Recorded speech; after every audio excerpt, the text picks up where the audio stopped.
You ask Tiger to calculate. This deals with linear inequalities with one unknown. The final result is q greater than -4. Let's solve it step by step. Simplify the expression.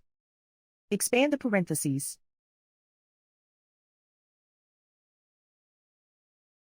Simplify the arithmetic.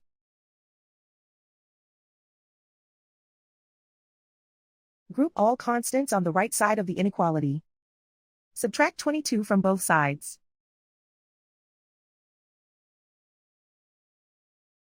Simplify the arithmetic.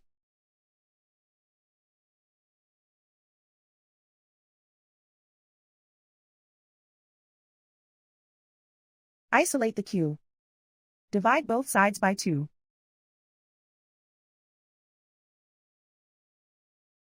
Simplify the fraction.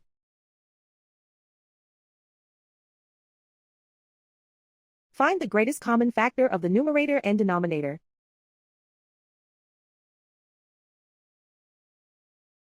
Factor out and cancel the greatest common factor.